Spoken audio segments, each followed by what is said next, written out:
Picture this, you're at the grocery store. You load your cart, milk, eggs, cereal, a rotisserie chicken you told yourself you wouldn't buy. Total comes to $187. You tap your rewards card, and for just a second, you feel it. That little flicker, not of guilt, of satisfaction. Because somewhere in the back of your brain you just told yourself, I'm getting points for this, I'm winning.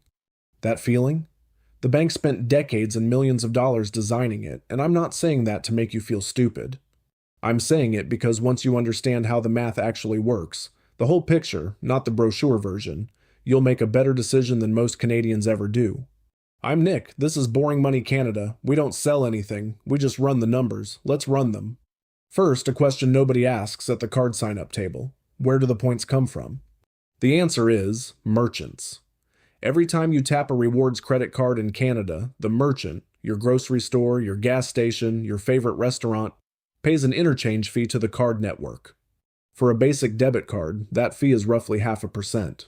For a premium rewards credit card, it jumps to somewhere between 1.4 and 1.8% of your purchase. That gap, that extra 1% or so, is the funding mechanism for your free flight. The merchant pays it, and the merchant very reasonably bakes it into the price of everything they sell. Which means everyone in that store is paying it. The person paying cash, the person on a basic debit card, the seniors on fixed incomes who've never owned a rewards card in their life. They are subsidizing your points. Now I want to be careful here. This isn't a conspiracy. It's just how the system is structured, and once you know it, the question isn't, is this evil? The question is, given that everyone pays, am I at least coming out ahead personally? Let's check. Take a mid-tier rewards card, something in the range of what millions of Canadians carry, a $139 annual fee, a base earn rate of 1.5% on most purchases, points worth roughly 1 cent each. Before you earn a single dollar of value above what you paid for the card, you need to spend enough to generate $139 in points. At 1.5%, that means you need to put $9,267 on that card every year just to break even on the annual fee. Not to profit, to break even.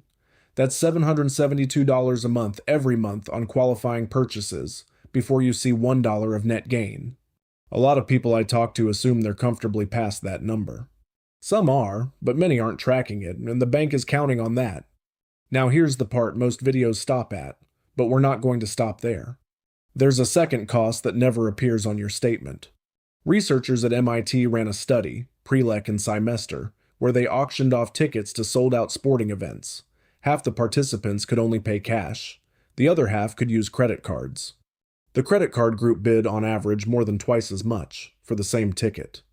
Paying with a card reduces what psychologists call the pain of paying. The transaction feels abstract. The money doesn't feel real yet, and when money doesn't feel real, you spend more of it. Canadian spending data backs this up. Studies consistently show people spend somewhere between 12 and 18% more when using credit versus cash or debit, not because they're reckless, because the friction is gone. So here's the uncomfortable math. If you spend 12% more because you're on a rewards card, and you earn back 1.5% in points, you are not winning by 1.5%. You are losing by 10.5%. The points are real, the spending lift is also real, and the bank profits from both. Let me show you what this looks like in practice. Sarah is 38, lives in Hamilton, earns about $75,000 a year. She has a mid-tier rewards card. She pays it off every month. She's disciplined about that. She's been collecting points for 4 years. Her annual spend on the card, about $11,000, so she's past the break-even on the annual fee. She earns roughly $165 in points per year after the $139 fee. That's $26 net. She redeems points for flights every couple of years. She feels like she's getting a deal.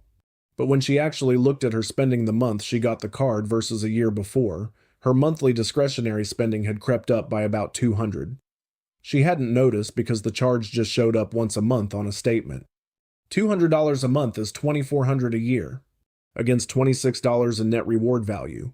Sarah isn't bad with money. She's been nudged by a system that is very, very good at what it does. I can already hear the comment.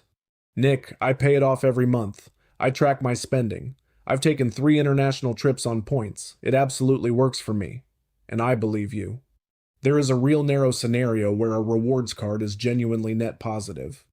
If you have high mandatory fixed expenses, business costs, regular large purchases you'd be making anyway, and you track your spending with the same discipline you'd apply to a budget, and you never carry a balance, not even once, then yes, you can extract real value from the system. The people who win at this game are organized, high-income earners who treat points like a part-time job. And even then, the gains are in the hundreds of dollars a year. Not life-changing, just real. The people who lose are everyone else, especially anyone who has ever, even once, carried a balance on a rewards card charging 19.99% interest. 1 month of interest on a $2,000 balance wipes out roughly 8 months of accumulated points. 1 month. I'm not a financial advisor. I'm not telling you to cut up your card. That's not my call. What I am saying is, the reward system is not designed to make you wealthier. It's designed to make you spend more, feel good about it, and generate interchange fee revenue for banks and card networks. That's the business model. The card isn't your reward, you are the product. And knowing that doesn't mean you can't use it. It just means you should use it with your eyes open. Remember that person at the grocery store, tapping their card, feeling that little flicker of winning? They're not foolish, they just haven't run the numbers yet. You just did. So the next time you're at the checkout, you'll feel something different. Not guilt, not smugness, just clarity. And clarity is worth more than any points balance. If this helped, subscribe. Every week we run the numbers the financial industry would rather you never see. The boring one wins.